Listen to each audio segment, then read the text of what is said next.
So a while ago, I ranked up my top 10 least favorite queues to wait in at the Disneyland Resort. So today we're gonna flip the script and we're gonna rank the top 10 best queues to wait in at the Disneyland Resort. So this is including both Disneyland and California Adventure. Queues are never a pleasant experience. So the aspects that I'm gonna consider for this video are how fast the queue moves. Obviously, capacity and efficiency are very, very important. And obviously, because these are Disney parks, theming is also very, very, very important. Before we get started, please like this video. Please leave a comment down below. Let me know what you think of the queues of Disneyland. What are your favorite queues to wait in? And of course, please subscribe to this YouTube channel. YouTube tells me that we have 20,000 returning viewers and we're nowhere near 20,000 subscribers. So if you've watched more than one video, please consider subscribing. I would greatly, greatly appreciate it. So starting things off with number 10 on the list, we have Radiator Springs Racers. Okay, I'm not gonna lie, I was kind of grasping at straws to fill in this 10th spot. I wanted to do a top 10 because that's a nice round, satisfying number, but it was kind of difficult to think of the 10th best queue to wait in at Disneyland. I landed on Racers, even though it is always way too long. It is very well themed, it's well integrated with the ride because you go under the racetrack twice, and then you have like 40,000 queue houses of switchbacks to wait in before you get to the station, but those queue houses do provide shade. One of them is like a bottle building, which I think is a reference to Knott's Berry Farm, which is kind of cute. One thing that I really don't like about this queue is the music. It is like, I don't even know how to describe it. It's like old-timey radio-ish. It's annoying is what it is. Very similar to Mission Breakout. I don't appreciate when they play annoying music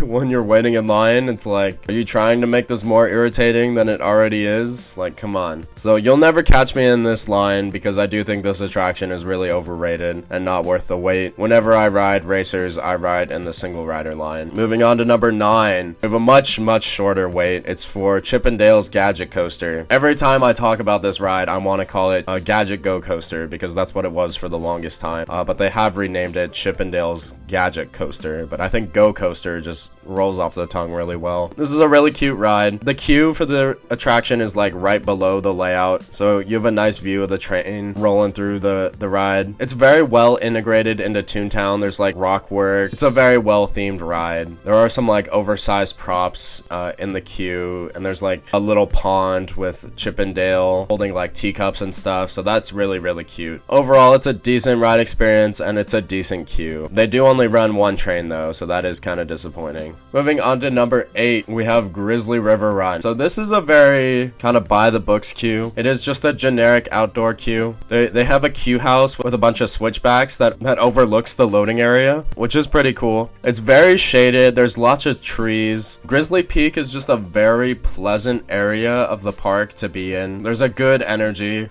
But this line can get pretty long on hot summer days, obviously. What I love to do is I love riding this ride at night in the winter. It's just so fun. And obviously there's no wait at that time. But in my opinion, it is a solid queue. Moving on to number 7, we have Star Tours. So this ranking is very, very much carried by the indoor section, which is the final part of the queue before you board the attraction. Star Tours isn't the most popular ride anymore, so usually you don't have to wait too much longer outside of that section. They do have indoor switchbacks for their extended queue, but I don't go in there very often because when I ride Star Tours, it's like 20-minute wait at most. But this queue has a few animatronics. We got a C-3PO, we have an R2-D2 in that first room with the Star Tours ship. You have that big screen that's playing like ads for Star Tours. It's like tourist ads, like go to Tatooine because it's a desolate wasteland, which is kind of funny. Then the final section of the queue has 2 animatronics. They're like security droids. I believe they're reused from America Sings, which is kind of funny. They got sent here instead of Splash Mountain, which funny enough meant that they outlived their counterparts that got sent to Splash Mountain. Pain.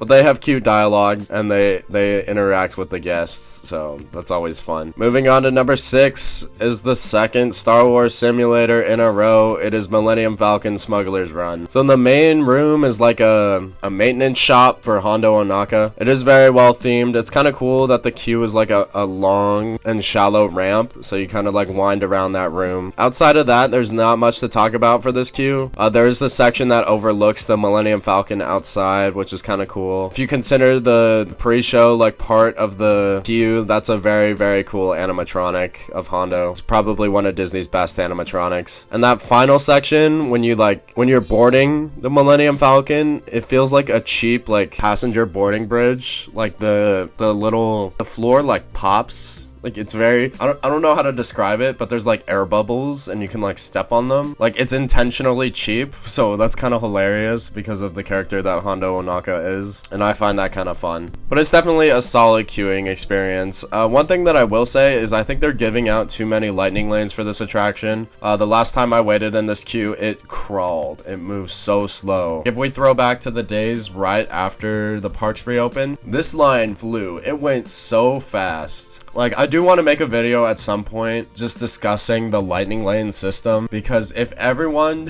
just didn't buy it, the queues would move so fast. It would be so nice, but human nature is to buy a pass to skip the line. That makes the line move very slow for everybody else. So it's a shame, because if you visited Disneyland or Hollywood Studios in that period of time when they retired FastPass, but before they introduced Genie and Lightning Lane, this line moves so fast. It moves so fast, and now it doesn't. It's beyond frustrating, and we all know the reason why, you know? So that is disappointing, and Smuggler's Run is not the only attraction that has this problem, obviously. Moving on to number 5 is arguably the most well-themed queue on this list. It's Roger Rabbit's Cartoon Spin. So it's a very, very well-designed queue. It's very, very cool. It's air-conditioned. It's indoors. One of the very few indoor queues at the Disneyland Resort. A vast majority of our queues are outdoors, so it is nice that this attraction has an indoor queue. The reason why it's not higher is because it moves very, very slow. It is a very low capacity attraction, so that is kind of a shame, but it's nice spending time in there, so I can't complain too hard. I love that section where you can look into one of the scenes. Like, you get a little sneak preview of the ride experience, which is very cool. Overall, it's a very, very well designed queue. Moving on to number 4, this queue was actually recently redone. It is the Haunted Mansion. I love the new outdoor queue for the Haunted Mansion. I think it was very, very well done. They introduced like music, and for different sections of the queue, it'll be playing the same music, but with like different instruments, which I think is really cool. This queue is 100% outdoors, and it is the highest ranking of the queues that are outdoors. But if you consider the portrait hallway as part of the queue, that might be one of my favorite stretches of queue ever. Very, very cool. The lightning flashing and the portraits changing. And then of course at the end of the hallway, you have the busts that follow you, which is one of the most iconic effects in the attraction, and it works way better here in California where you're on your feet, so it looks like they're looking at you as an individual, compared to in Florida. They have a bunch of busts in the library, but because you're on your doom buggy, you can't really like mess with it, you know? Like, I like to like sway back and forth and make them shake their head when I'm in line at the Haunted Mansion in California, but in Florida they're just following you at that constant speed that your doom buggy is moving at. Plus the loading area has like the ghostly effect on the wall, so like the intention was you're being swept away, which is very, very cool. Overall, I love the Haunted Mansion, and I think the new outdoor queue was very, very well done. Moving on to number 3 is Rise of the Resistance. So the nice thing about Rise of the Resistance is that it is not included for Lightning Lane Multipass, and because of that, I think this line moves faster than most people give it credit for. Like, don't get me wrong, there can be times where it like crawls. I've waited in this line a lot, and I feel like a good chunk of the time you're like moving through that queue, which I really appreciate. It is a single pass attraction, so those who use Lightning Lane purchased a pass specifically for Rise of the Resistance just so you could ride it once, and I feel feel like, from my experience, there's a lot less demand for that, which benefits the guests in the standby line. Like, I would not be surprised if more people used Lightning Lane for Smuggler's Run than Rise of the Resistance every day, because Smuggler's Run is tied in with the multi-pass compared to Rise of the Resistance, which is its own purchase. As for the queue itself, it's like half indoors, half outdoors, depending upon how long the line is. The indoor sections are really cool. I love the caves. You can see like the backside of water before you go inside. You're like, a good chunk of the indoor queue is like through a resistance like base. I don't think it's a base. I guess it's more of like an outpost, because we're flying to the resistance base on Kara,